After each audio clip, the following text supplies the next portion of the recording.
But yesterday, Liverpool supporters were taken by surprise when word was announced that Mohamed Salah had officially signed a brand new contract at Liverpool. I know I was very surprised that Salah had inked a new deal at Liverpool ahead of the new season.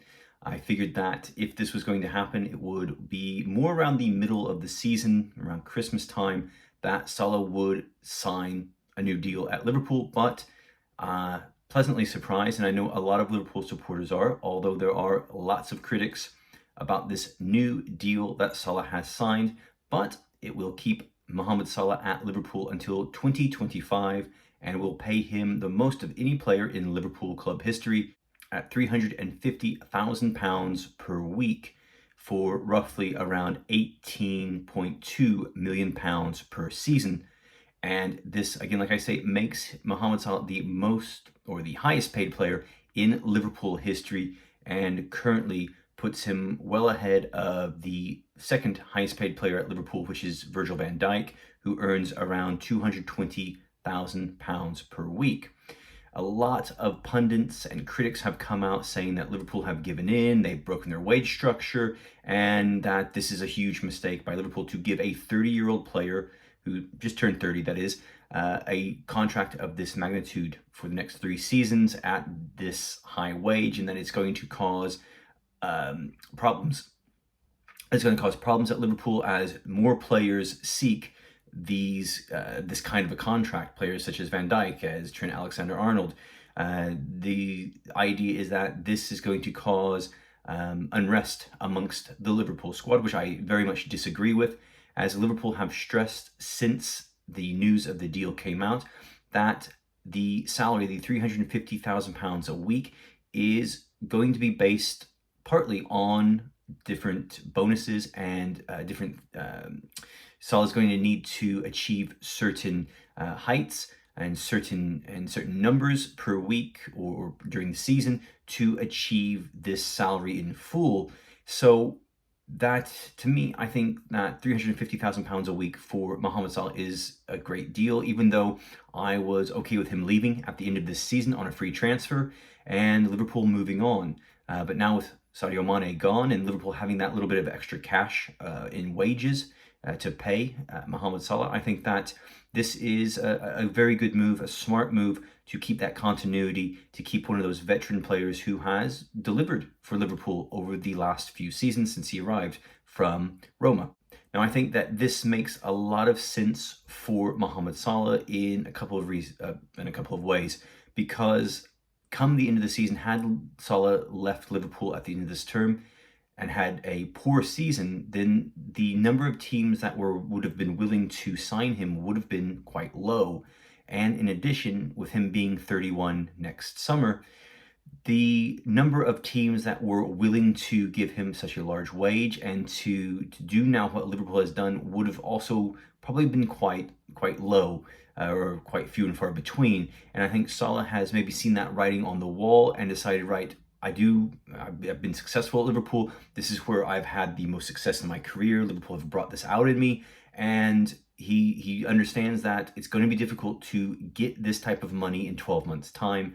Especially if he does have a bit of a down season. But I think that coming off of having a nice full summer off, or a large amount of time off this off season, also not playing at the World Cup come November and December, so he'll have 6 weeks of rest at that point.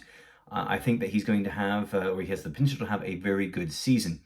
Now, reading through The Athletic this morning, there was a link or a tie-in to, or a comparison, I guess I should say, between Mohamed Salah and Pierre-Emerick Aubameyang when he signed that massive contract at Arsenal just a couple of seasons ago. And as soon as the ink had dried on that, Aubameyang was poor. He had been one of Arsenal's best players, and then all of a sudden he couldn't score. He couldn't do anything positive. And lo and behold, Arsenal end up getting rid of him last January. He's off to Barcelona, where he's been up and down with them. So there's been a lot of comparisons that Salah could end up in the same way as Aubameyang, getting that big contract that he wanted, but then falling away and falling off the pace of delivering, which I don't think that's going to happen. Two different types of players, and mentally and physically, two different types of players, both at different points in their careers. And I think that Salah will be able to deliver this coming season for Liverpool, and it's going to be possibly a bit of a change. There was talk, or at least in the Athletic alluded to, that Salah could be playing more centrally as Liverpool potentially alter their formation to accentuate Darwin Nunez. Perhaps Salah could play more centrally as perhaps a number 10 or as a second striker off of Nunez. I don't know if I really see that happening. I see him still playing out wide and exploiting defenses with his pace. But regardless of how Liverpool do play, I think that Salah will contribute a number of goals again this season, a number of assists this season. He had probably I believe, his best season in terms of assists last year for Liverpool, and we saw him really succeed in front of goal, especially in the first half of the season. Of course, there was the tail off in the second half of the season. We also saw that from Diogo Jota, which no one's really talked about that this offseason, but we did see him tail off in the second half of the season, and a lot of that had to do with his commitments to the Africa Cup of Nations, as well as playing in the World Cup qualifiers, or the playoffs for Egypt, which in both cases, Egypt lost on penalties to Senegal. They lost the chance to lift the Africa Cup of Nations trophy, and they also lost out on making the World Cup. So I think that after having a summer off, getting revitalized, he's going to have a very good season, and this contract is the reward from what we've seen from him before, what he's produced, and what we've come to know him as a player. So again, a good idea though for Liverpool to continue on with Salah, having that continuity there. And Liverpool, there are the key players that Liverpool have kept, even though the team, and we talked about this in a previous video, Liverpool looking to get younger, losing or selling Mane, and trying to bring in some younger blood, some fresh players, Calvin Ramsey, Darwin Nunez, and Fabio Carvalho this offseason. Liverpool still have that continuity from the veteran players, and Liverpool are happy to keep around those aging players like a James Milner, like a Jordan Henderson, like a Mohamed Salah. Even though that they do earn a decent wage, Liverpool are happy to keep those players around because it keeps that continuity and they still produce. So an excellent signing, I think, and I think a lot of Liverpool supporters will be breathing a sigh of relief now to know that that is finished, that Liverpool have Salah now for the next 3 seasons.